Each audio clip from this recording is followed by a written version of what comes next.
Sessoms. She gave some great background. I'm more agronomic in what I want to speak on, and I want to say that this is a really big highlight of a large slide deck that I use that usually goes 45 minutes to an hour because I've accumulated data from multiple states.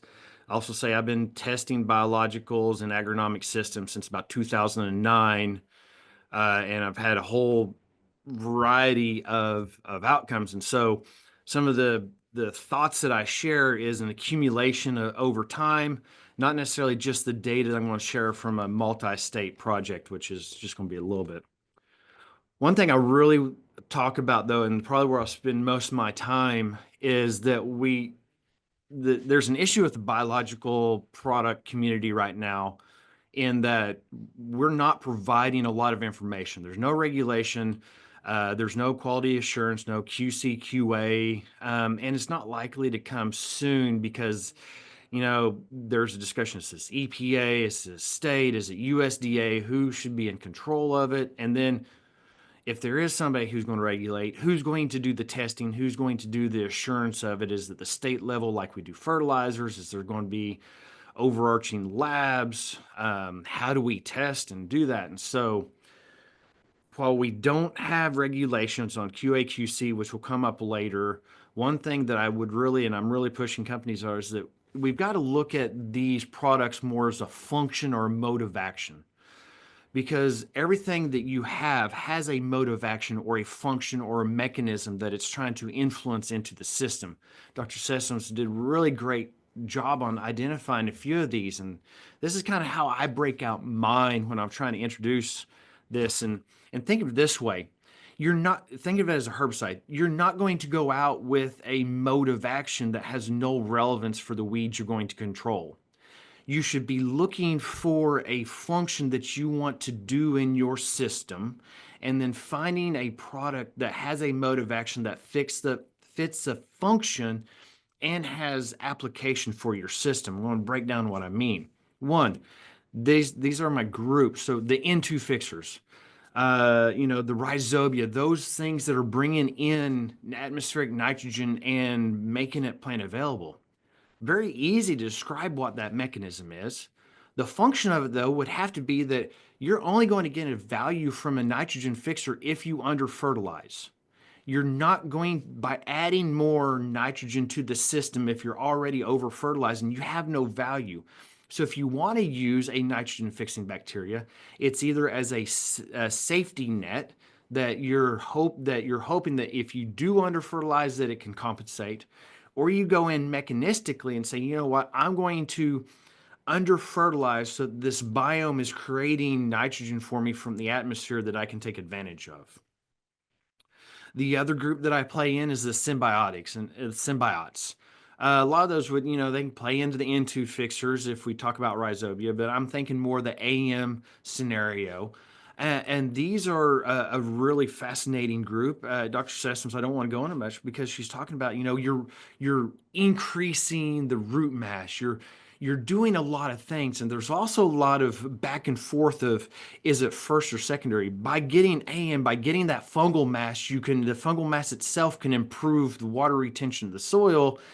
And you're also maybe delivering more plants. So there's some back and forth of the benefits. I want to highlight and I want to star and I want to do everything that she said is that in almost all research that I've come across as a soil scientist, you have the symbiotic relationship is one that the plant and the AM is talking to each other. The plant is saying, I need a relationship with you. I want a relationship with you. There's a reason for us to be together. It's not just there's a fungi in there and it just says, I am making a relationship with you and you're going to benefit from me. This is where some of the challenges and implementation of this comes in, I do believe, is that we've got to have that plant also saying, I need a relationship with you. Work in Oklahoma on looking at AM fungi and sorghum is that we had great relationships with the two if the sorghum was stressed. Specifically phosphorus or nitrogen stress. If there was no plant stress, then there was no relationship or extremely limited relationships between the two.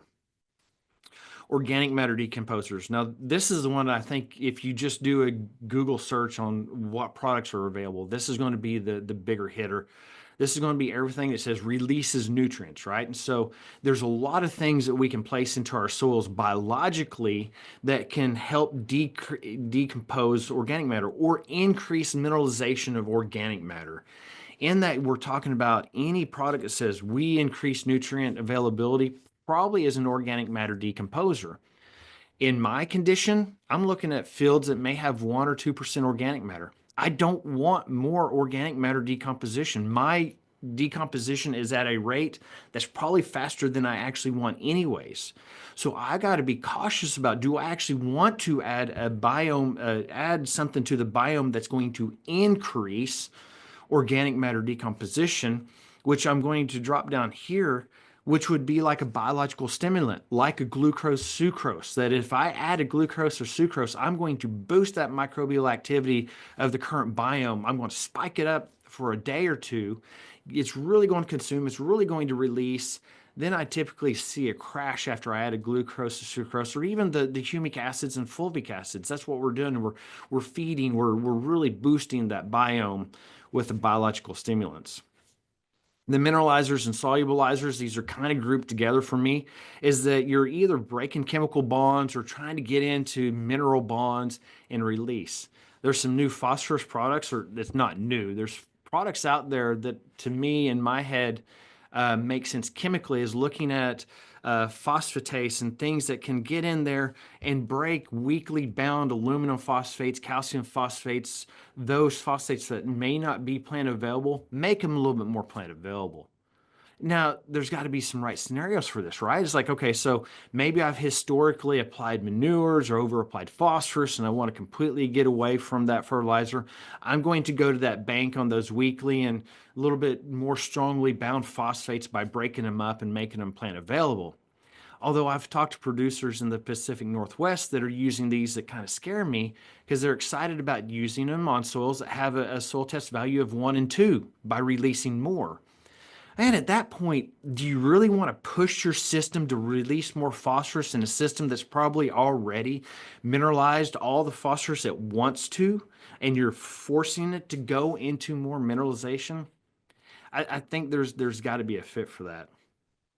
And then the one that I honestly think we're probably going to hold more long-term value in are the hormones and enzymes. And I'm going to say why, and I'm going to kind of give my answer, my conclusion in the beginning in this, is that we have been working with plant hormones and enzymes in plant production, crop production for a long time. We've been using PGRs in cotton production for decades. I understand how to use a plant hormone to change a plant and to facilitate crop production. We understand that. When I look at the functions here and the functions that we have to look at this realm, I have more belief after working these things for since 2009 that I can manage a plant by hitting it with hormones or enzymes probably more effectively than I can change the biome of the soil by adding a new organism to it. In all the years, I think I'm going to give you my conclusion before I show you my data. But my conclusion is that currently, with what we have on the marketplace, I am more confident in my agronomic management strategies and having a greater influence on microbiome of my soil than adding a product in or adding a new biology. The more and more I talk with microbiologists and folks like Dr. Sessoms, is I have a more strong belief that our native biome is native and there for a reason. They're extremely competitive, and we can change it through agronomic practices of no-till, of crop rotation, of cover crops, of mixing things. And that if we introduce a foreign body, that foreign body has to be really, really tough to outcompete the natives. And if it does, I want to get to this later, if it does outcompete, that may not be the best thing we want. Getting into data real quick, and I know I only have a few minutes, so I apologize. One of the things that we've done 2 years, and I know this is cotton, but I want to just tell the approach to this work and show how, and we're going further. 2 years multi-state across the entire cotton belt, and we looked at 8 national level products just to get a better idea of thinking, you know what, I don't expect something to work across the entire cotton belt, but maybe we can find that regions of it, because of soil type, because of weather, because of pH, because of cropping system management, maybe this one product type will work better in the southeast cotton belt or the western cotton belt. So a lot of states, a ton of data, and just showing you some of the data we've had and how we approach this. That we created a nitrogen response curve because all these products said to improve nitrogen uptake, nitrogen management, increase nitrogen. So a nitrogen response curve, so we know where we're at. All the products were applied at a base rate of 45 kilos. That's 45 pounds of N per acre, or 40 pounds of N per acre. And so the Brant, the Sato, Valent, all of them got 40 pounds. And that way we can look back and say, okay, where on this response curve was this product? Did we get 10 pounds, 5 pounds, 50 pounds, 100 pounds by adding this product? We did some analysis later I'll talk about, but going through the lint yields, this is year one. Everything, these products are here, stated back to right here. We had no response across all sites. There was not a single site that had a significant treatment response to the biologicals in 2023. And so they were grouped together. We got a nice little nitrogen response curve. Here's our products we tested against the nitrogen check at 45 kilos per hectare or 40 pounds of N. Our 2024, same thing. We have a nice little response curve, not a great response, but we see this often in nitrogen studies. And this is across, this is 8 reported at the time, but we've got all 16 in. It really didn't change this curve whatsoever. It's bumped up the 120 pound rate. But we see also that we had really no response versus a 45 with the products. We go in by site year and actually look at the statistical analysis, and the only one where the micronutrients as an ANOVA, and I didn't like this analysis, and I'll get to in a second, where the ANOVA showed a treatment impact by biologicals was one location in Texas, and in that location the product was less. So I think this is a mismanagement. I would not put that on the product. So the one time we had a significance, it wasn't in the positive level. I'm not going to go over the tissue results, but I want to go over, I did all the tissue results in Stillwater. I want to go over how I look at this statistically for the group, just briefly. Most people are using a NOVA test where they're testing all the treatments together. What I'm trying to force my colleagues or get my colleagues to do, and we're doing more of it, is a test called a Dunnett's, or we're really looking at one versus the other. And so if I go back to this treatment structure, I only want to care what this Brant does versus the 40. I only want to care what Corteva does to the 40. I don't care about Brant versus Corteva. I don't care about it versus the others. And so it's basically a pairwise test where I'm only looking at every treatment back to this number 2 to see if there's a difference. And then briefly, I want to show you that we only had 3 or 4 instances where any of the additives increased one of our nutrients of all the mineral digestions. We had 2 that did nitrogen, and we had 2 that did zinc, and there's one other one floating over here. I can't remember one. One that did sulfur. That was in the first year, and so far in the 2024 data, we're seeing very similar, very little benefits. In my last 2 minutes, this is where I think the problem goes back to where we need to have regulation, and why regulations is going to be so hard is that the second these jugs were opened, Dr. Tom Ducey with ARS out of Florence, South Carolina, took these samples and basically wanted to know what was in them. And so doing things that Dr. Sessoms can explain much better than I can as a soil scientist, he did DNA extractions and did taxa identification. What's in them? And he did it for both years and looked at them and basically did it's there, I'm not sure, and no way that it's what they say it is. And in short, this is what he came up with over 2 years. And this is fresh right out of the jug. So the Brant was there. The Utrisha was there. These 2 products weren't there. There's more slides to explain why that I can't show. He didn't have an Navita or the Contendrum, but these are kind of there, but it's like the species are there, but is it actually the functionality that they say that the function is that they're supposed to get on the label? And this is more of percentage than this one. So This goes back to the QA/QC. Are you getting what you think you're getting, right? This product right here claimed to have 800 species of biomes, the nematodes, protists, yeast, and so he couldn't test for all those. But looking at just the fungi and the bacteria, he was only able to find 40 genera.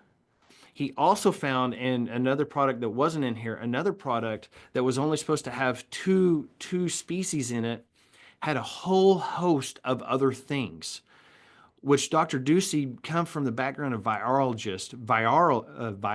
I'm getting over a flu, human virology, duh.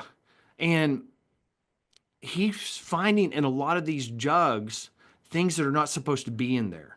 There's things showing up, showing that maybe the QA/QC in manufacturing isn't what it is because there's things in there that aren't supposed to be there. Are they supposed to be there? Are they okay to be there?